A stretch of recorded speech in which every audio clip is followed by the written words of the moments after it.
E aí, pessoal, tudo bem? Nesse vídeo eu vou comentar sobre um ponto em relação aos bancos que ninguém tem falado por aí e é um ponto que vai te ajudar a tomar a sua decisão em relação ao qual ação você quer comprar e o que vem pela frente em relação a esses bancos.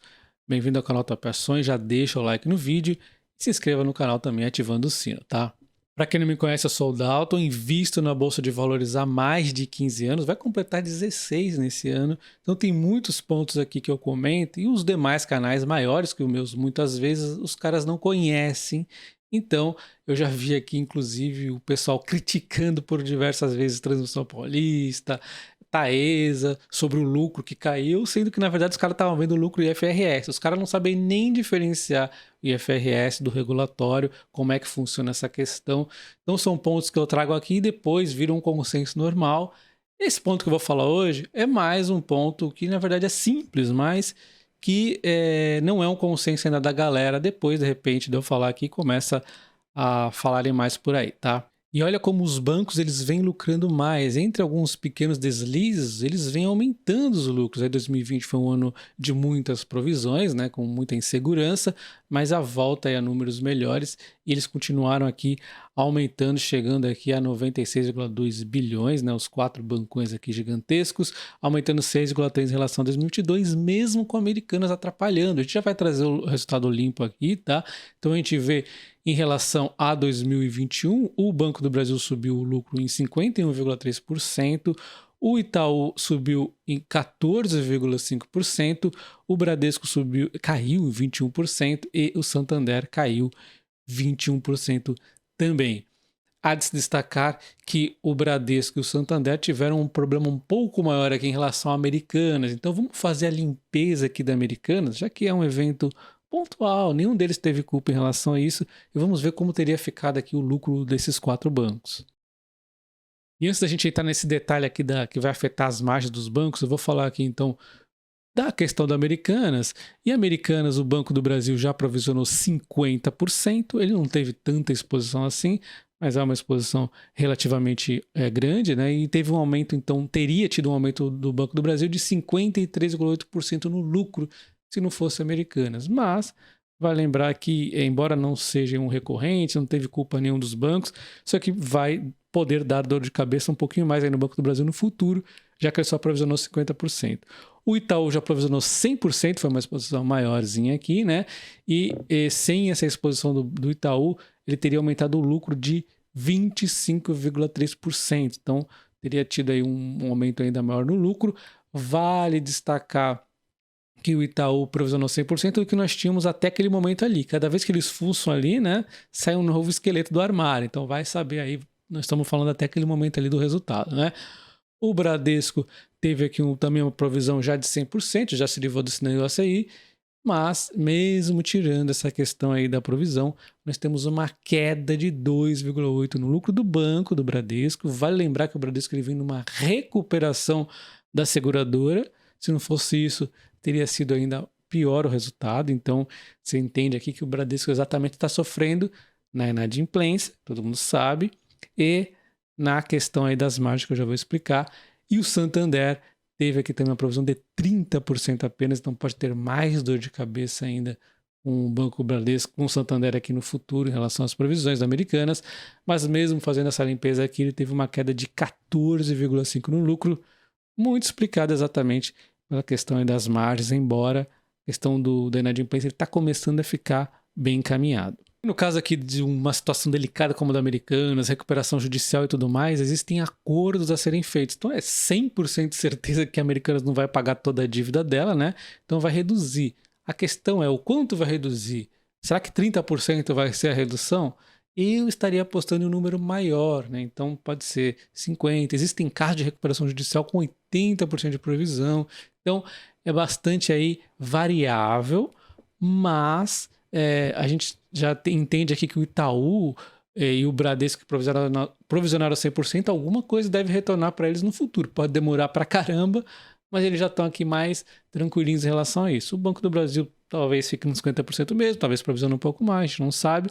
E o Santander provavelmente vai ter que provisionar alguma coisa a mais em algum momento.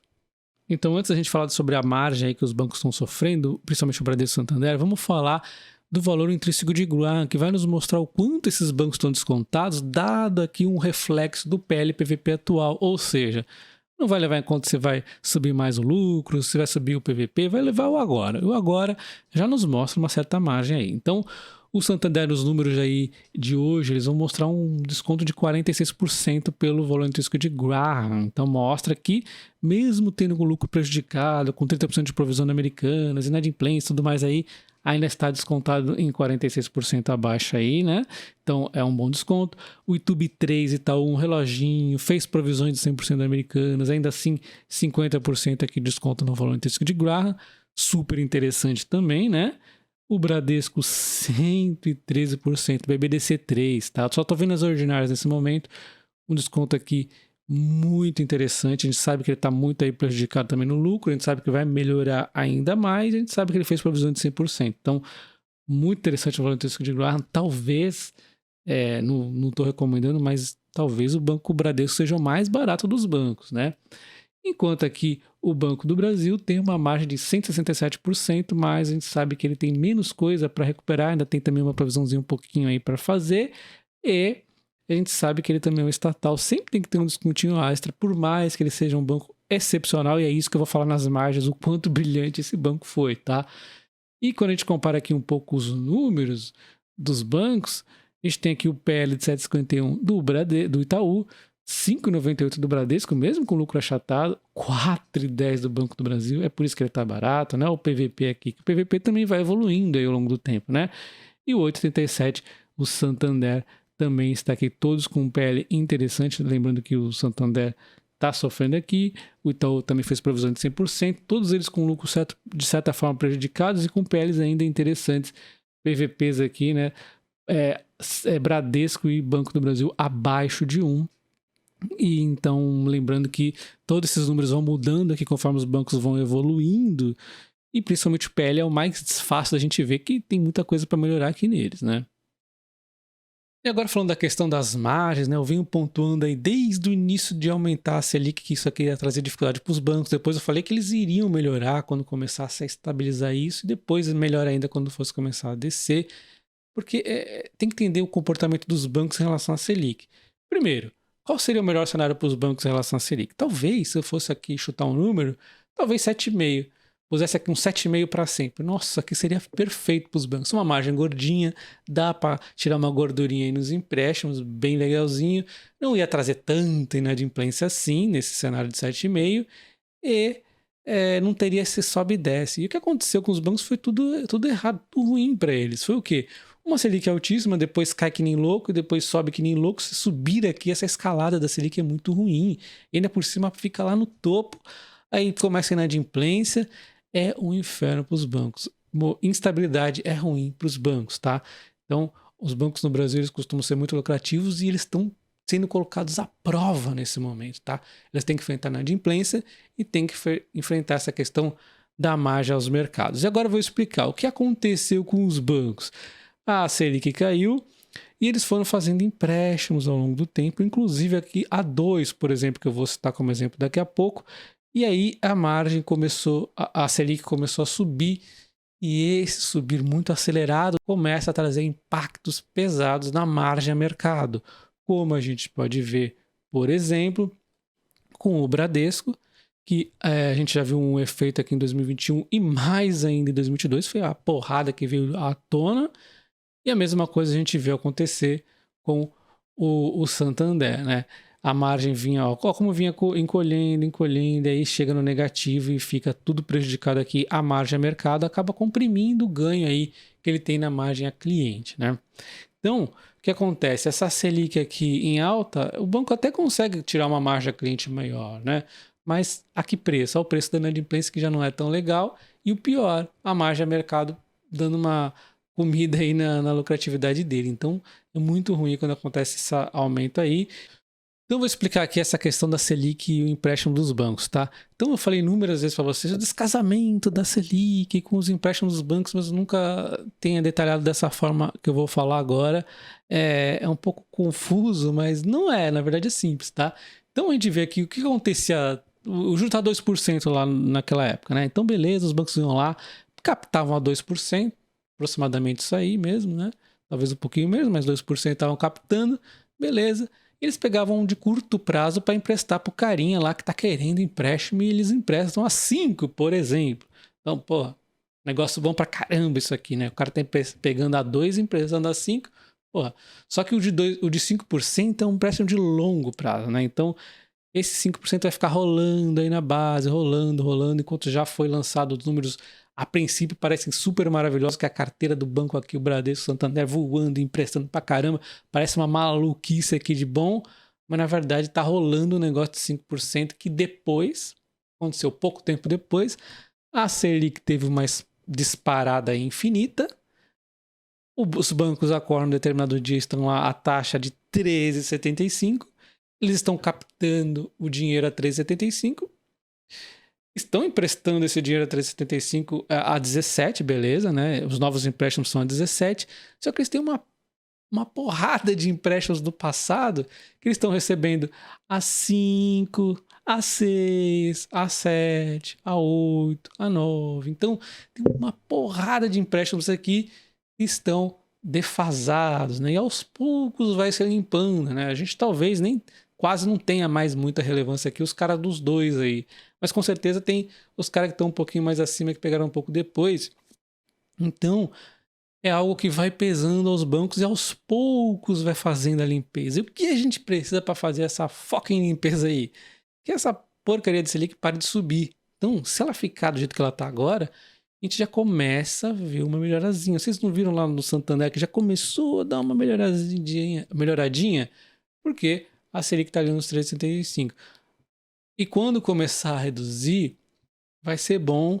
O melhor cenário do mundo aqui para os bancos, como eu já disse, é que de repente diminuísse. Eu não posso cravar aqui qual seria o melhor número, mas eu imagino aqui que reduzisse a um 7,5, fosse reduzindo aí, parasse no 7,5 e ficasse aí para sempre no 7,5. Era uma maravilha, né? Então, é isso que está pegando nos bancos e é essa questão aqui. Quando essa taxa de juros começar a cair, os bancos os mais prejudicados hoje, que fizeram as cacas no passado aí de sair fazendo empréstimos sem fazer uma estratégia mais bem definida, eles vão ter aí esse benefício de ter essa margem melhorando aí, né? E nessa época aqui de juros mais baixos, o Banco do Brasil fez um trabalho fantástico, o Banco Itaú fez um bom trabalho, o Banco ABC fez um trabalho muito bom também, enquanto o Bradesco e o Santander não fizeram um trabalho tão bom assim. O que eles poderiam ter feito é uma proteção hedges aí para essa questão, caso a Selic aumentasse muito rápido. Eles não esperavam e fizeram essas besteiras, né? De sair aí deixando a carteira comprometida, a margem de mercado no futuro. Uma das formas mais simples que vocês vão entender aí um hedge que eles poderiam ter feito é a tal da diversificação. Olha só, eles poderiam pegar empréstimos de diferentes prazos, fazer um controle lá, como o Banco do Brasil de alguma forma fez aí, para deixar mais suavizado dessa questão aí no futuro, né? E eles não fizeram esse hedge pensando que não aumentaria a taxa Selic dessa forma. E agora a gente precisa ver como os bancos vão se comportar no cair da Selic, né? Quem vai fazer o melhor trabalho aí, embora eu já antecipo que o maior desafio é exatamente essa escalada da Selic para cima. Eu acho que é mais difícil aí dos bancos fazer esses hedges, todo o planejamento estratégico. Bom, mas certamente esse evento nos mostra o quanto de qualidade tem a equipe aqui do Banco do Brasil, realmente profissionais excelentes, o banco fez um trabalho muito bem feito, né? Mas também mostra um bom trabalho do Itaú e uma leve trupicada aqui do Banco Santander e do Bradesco, mas nada está perdido, né? Aqui vamos ver como é que eles vão fazer quando começar a decair, vão ter aí uma recuperação, pelo menos aí na margem de mercado. Então deixa o like nesse vídeo, não se esqueça de se inscrever no canal e comenta qual desses bancos você está comprando nesse momento. Um abraço.